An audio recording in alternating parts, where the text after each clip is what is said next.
नमस्कार, रात के 8 बज चुके हैं और आपके साथ मैं हूं पुनीत मिश्रा। न्यूज 18 मध्य प्रदेश छत्तीसगढ़ आपके लिए लेकर आया है खबरों का prime dose. Prime time 8 PM में आपको न सिर्फ खबरें मिलेंगी बल्कि खबरों के पीछे की पूरी खबर भी रहेगी। हम प्रदेश की दिन भर की बड़ी खबरें बताएंगे और वो भी निष्पक्ष और ईमानदार विश्लेषण के साथ। तो चलिए शुरू करते हैं प्राइम टाइम 8 PM।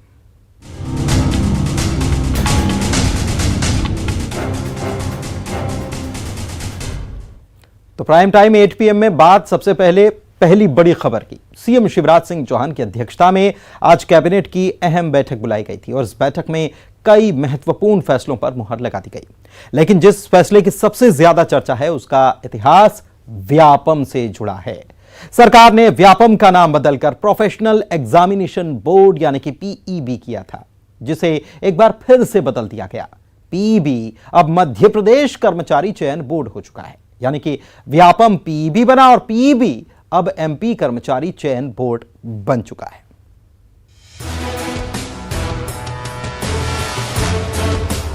पहले व्यापम का नाम बदलकर PEB किया गया, अब कैबिनेट में इस नाम को भी बदल दिया गया। PEB का नाम बदलकर अब मध्य प्रदेश कर्मचारी चयन बोर्ड किया गया है। शिवराज कैबिनेट ने इस प्रस्ताव को मंजूरी दी है। मध्य प्रदेश व्यावसायिक परीक्षा मंडल का नाम बदलकर कर्मचारी चयन बोर्ड करने का भी आज मध्य प्रदेश की कैबिनेट ने तय किया है। अब ये GAD विभाग, सामान्य प्रशासन विभाग के अंतर्गत काम करेगा।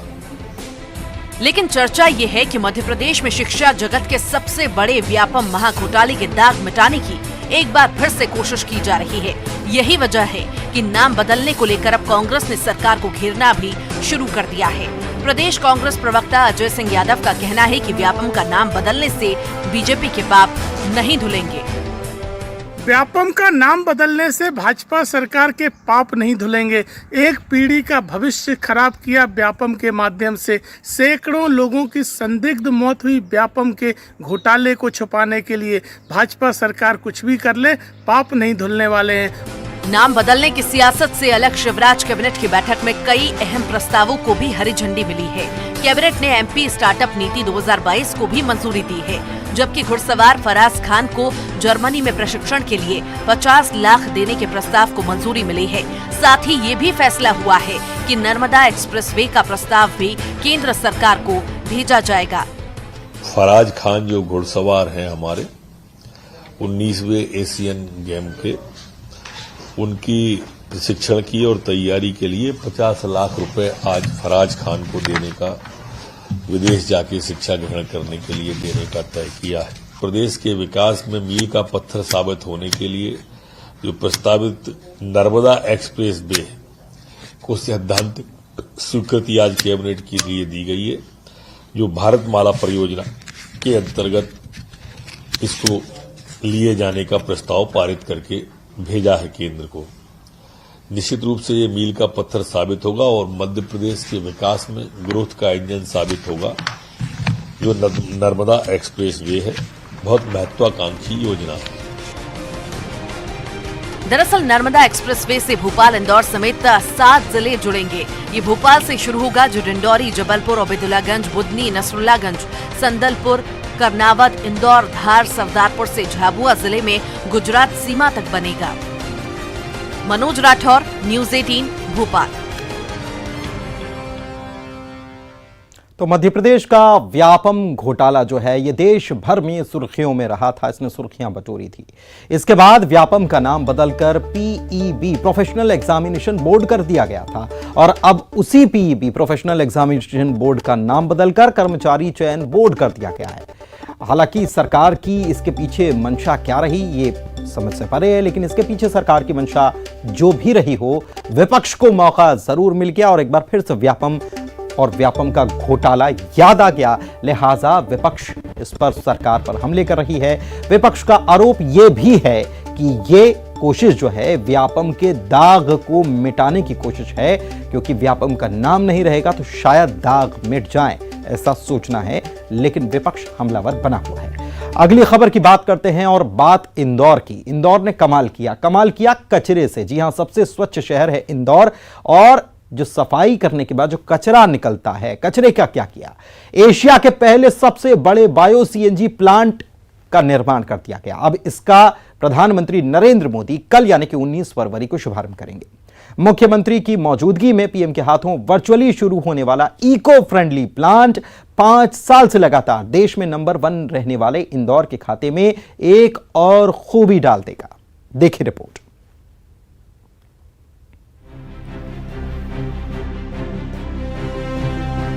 इंदौर रहेगा नंबर 1, इंदौर लगाएगा स्वच्छता का सिक्सर। इस बीच इंदौर ने सचमुच स्वच्छता के क्षेत्र में सिक्सर लगा दिया है। शहर का हर घर सूखे कचरे और गीले कचरे को पूरी तरह अलग करता है। नगर निगम की गाड़ियां गीले कचरे को सीएनजी प्लांट पर पहुंचाती है। शहर से कचरा खत्म और बदले में खाद और सीएनजी।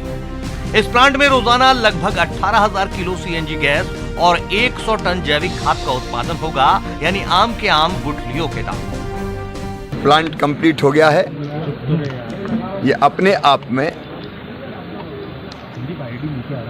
पर्यावरण बचाने का इंदौर का अद्भुत प्रयास है। और सीएनजी प्लांट, उस प्लांट पर जो सीएनजी बनेगी उसका हम सिटी बस में उपयोग करेंगे। इसके कारण भी प्रदूषण कम होगा। सबसे स्वच्छ शहर इंदौर में 15 एकड़ में 150 करोड़ रुपए की लागत से bio natural gas CNG plant बना है। इससे शहर की स्वच्छता और पर्यावरण में 4 चांद लगना तय है, क्योंकि शुद्ध methane gas local public transport की 400 बसों में इस्तेमाल होगी। गैस प्लांट से निगम को बाजार से 5 रुपए कम में सीएनजी गैस मिलेगी। जैविक कचरे से पर्यावरण को होने वाला नुकसान कम होगा, जिसका असर आने वाले सालों में शहर की आबोहवा में भी दिखेगा। ये सौभाग्य की बात लगती है। ईश्वर को धन्यवाद देता हूँ मैं कि जो स्वच्छता में हम लोगों ने 15-16, 16-17 में काम किया था, उसमें सेग्रीगेशन की क्वालिटी उत्कृष्ट हुई थी।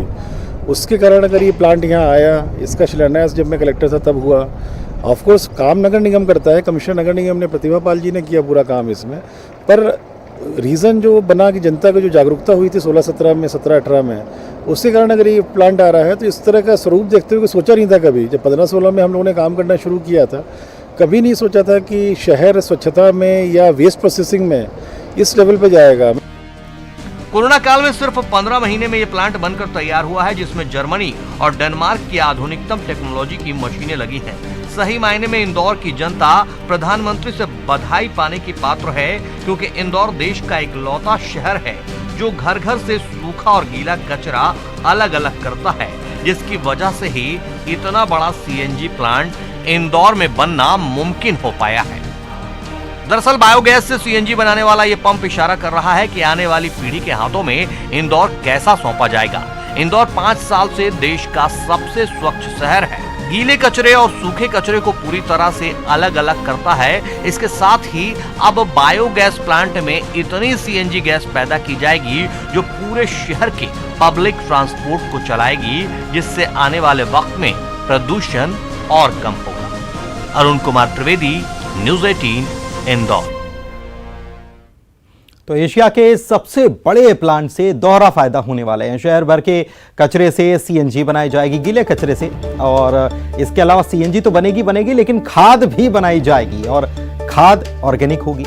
पब्लिक ट्रांसपोर्ट की बसें इस सीएनजी गैस से चल पाएंगी और इससे शहर की आबो हवा और अच्छी होगी। साथ ही साथ ऑर्गेनिक खेती भी हो पाएगी, क्योंकि खाद भी बन रही है। यह प्लांट इंदौर के लिए आम के आम और गुठलियों के दाम वाला है और इंदौर दूसरों को भी सीख दे रहा है कि इसी रास्ते पर चलना होगा। छत्तीसगढ़ की बात करते हैं। बीजेपी प्रदेश प्रभारी डी पुरंदेश्वरी कल से 3 दिनों के छत्तीसगढ़ के दौरे पर रहने वाली हैं। बस्तर संभाग के तमाम जिलों में बीजेपी को वो मजबूत करने की कोशिश करेंगी, लेकिन बीजेपी इसे चुनावी दौरा नहीं बता रही और कांग्रेस ने निशाना साधा कि पुरंदेश्वरी कितने भी दौरे कर लें, कांग्रेस बस्तर की 12 में से 12 सीटें फतह करेगी।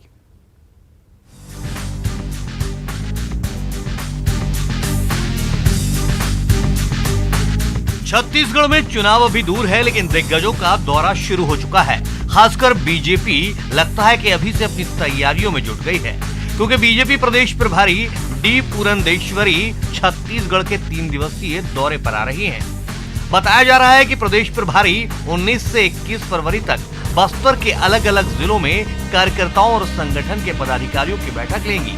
साथ ही बूथ स्तर पर काम करने वाले कार्यकर्ताओं से भी चर्चा करेंगे। आदरणीय हमारे प्रदेश के प्रभारी और डी पुरंदेश्वरी जी का 19 तारीख को आगमन हो रहा है और पहले वो हमारे संभाग के दक्षिण बस्तर के एक जिला दंतेवाड़ा जिला की बैठक है 19 तारीख को। विभिन्न चरणों पे ये बैठक होगी और उसके बाद शाम को ही कोंडागांव में रात्रि विश्राम के बाद दूसरे दिन कोंडागांव जिले के बैठक है। उसके अंतर्गत आने वाले 2 विधानसभा के हमारे प्रमुख पदाधिकारी कार्यकर्ताओं के साथ अन्य जिले के पदाधिकारी, मंडल अध्यक्ष, महामंत्री, मोर्चों के प्रकोष्ठ के ऐसे पदाधिकारियों के साथ अलग अलग श्रेणियों की बैठक है। संगठन से जुड़े नेताओं का कहना है कि डी पुरंदेश्वरी कोंडागांव, दंतेवाड़ा और कांकेर जिले के विधानसभावार सभी जगहों में बैठक लेंगी और मार्गदर्शन देंगी। बीजेपी इसे चुनावी दौरे का नाम तो नहीं दे रही है, लेकिन इतना जरूर कह रही है कि आने वाले 2023 विधानसभा चुनाव को देखते हुए कार्यकर्ताओं में उत्साह है, जिससे कांग्रेस डरी हुई। कांग्रेस पार्टी में एक डर का माहौल पैदा हो गया है। जिस प्रकार से लगातार भारतीय जनता पार्टी के कार्यकर्ता, नेता प्रदेश की जनता के हक की आवाज उठा रहे हैं और लगातार यहां पर प्रभारी, सह प्रभारी, राष्ट्रीय पदाधिकारियों का आना हो रहा है, उससे कांग्रेस को ये पता चल गया है कि अब उनके लिए कुछ ही दिन छत्तीसगढ़ में सत्ता के शेष हैं।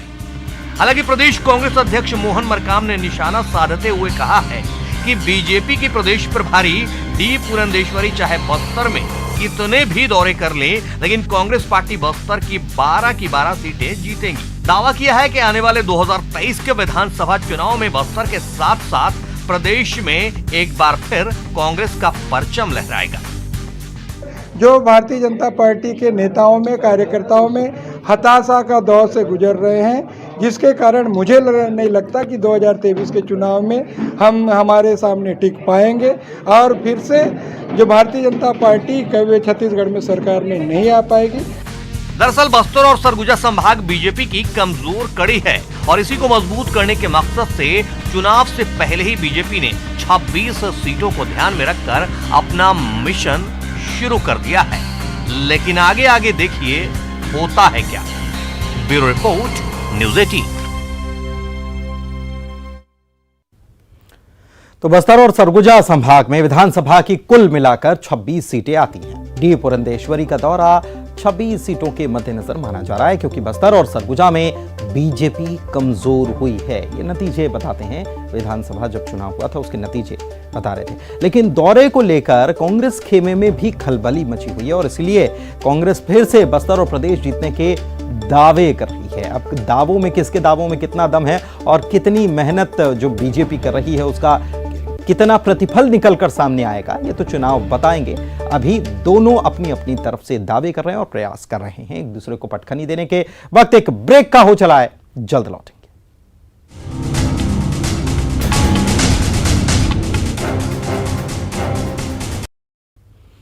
ब्रेक के बाद आपका स्वागत है। मध्य प्रदेश में 12वीं और 10वीं बोर्ड की परीक्षाएं शुरू हो चुकी हैं, लेकिन इस बीच भिंड जिला एक बार फिर से सुर्खियों में आया और इस बार नकल के लिए नहीं बल्कि नकल को रोकने के लिए एक फरमान के लिए। हालांकि कोचिंग के टीचर्स ने इसे तुगलकी फरमान बताया, हंगामा मचा और तब प्रशासन एक नया फरमान लाया।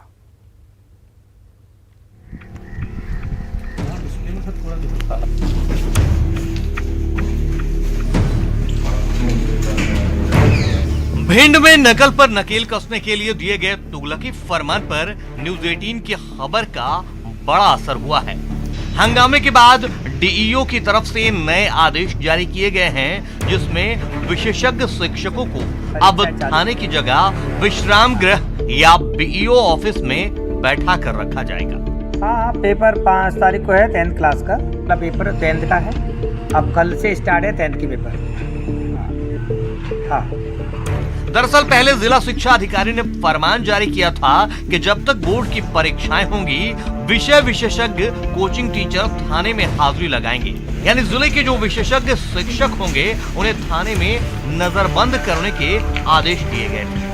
इसके लिए बाकायदा 150 से ज्यादा शिक्षकों की लिस्ट भी बनाई गई थी। गुरुवार को हायर सेकेंडरी के इंग्लिश के पेपर में शिक्षकों को नजरबंद भी रखा गया था, जिसकी खबर दिखाए जाने के बाद बवाल मचा।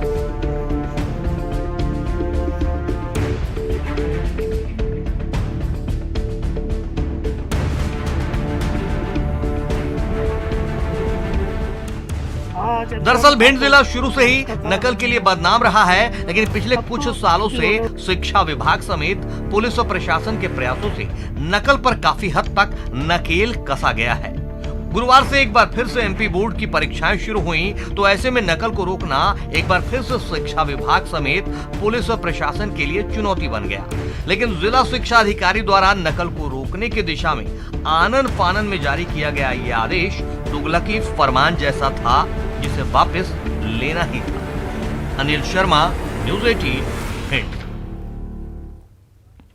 तो दरअसल भिंड जिले की अगर बात की जाए तो नकल के लिए ये भिंड जिला जो है ये कुख्यात रहा है। यहाँ पर नकल के कई मामले सामने आ चुके हैं और नकल के मामले में अव्वल भी कह सकते हैं, और ऐसे में प्रशासन के सामने सबसे बड़ी चुनौती होती है नकल को रोकने के लिए क्या प्रयास किए जाए। तो नकल रोकने के लिए प्रशासन ये आदेश लेकर आया था कि जो विषय के विशेषज्ञ टीचर्स हैं उनको थाने में हाजिरी लगानी होगी, उनको थाने में रहना होगा जब तक एग्जाम चलती है। लेकिन शिक्षकों की भावना इस आदेश से आहत हुई थी कि शिक्षक थाने में क्यों बैठेंगे।